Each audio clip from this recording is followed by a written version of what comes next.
8h, 9h30, ils sont là. Sur RCN. Bienvenue dans Tom and the Gang.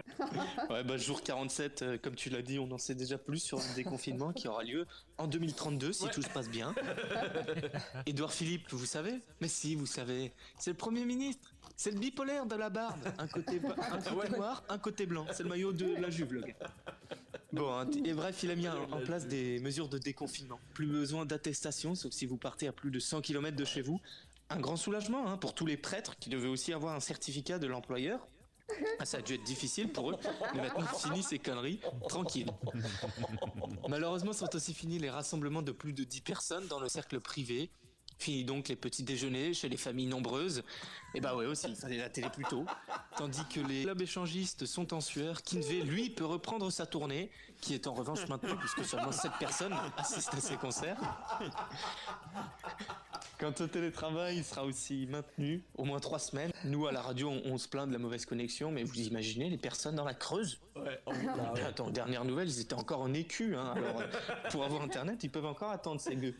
Alors, aucun plan, aucune mesure ne permettra d'endiguer l'épidémie si les Français n'y croient pas. Voilà ce qu'a dit mot pour mot Édouard Philippe. Donc, en fait, le Covid, c'est une religion. Il faut juste y croire et l'épidémie s'arrêtera. C'est une bonne façon pour l'État de ne pas commander de masques, ni d'aider les hôpitaux. Voilà la solution.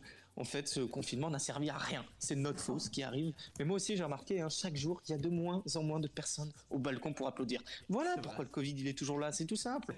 Vous arrivez toujours à vous voir dans une glace, les personnes qui applaudissent pas. Quoi? Vous faites des dons pour les hôpitaux, mais ça vaut que dalle, ça. C'est ce qu'il a dit, le gouvernement. Arrêtez de les aider et applaudissez. Vous verrez, ça marchera mieux d'un coup. Bon.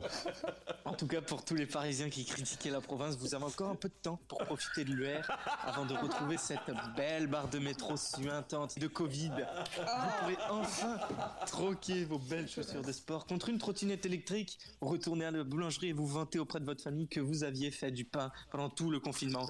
La bonne vieille vie comme avant va recommencer. J'ai envie de te dire, c'est tellement vrai. C'est tellement vrai, les Parisiens. Bon courage à eux. Ils vont profiter encore au moins 15 jours de vacances minimum. Françaises, Français, mes chers auditeurs, retrouvez-nous tous les matins de 8h à 9h30 sur RCN.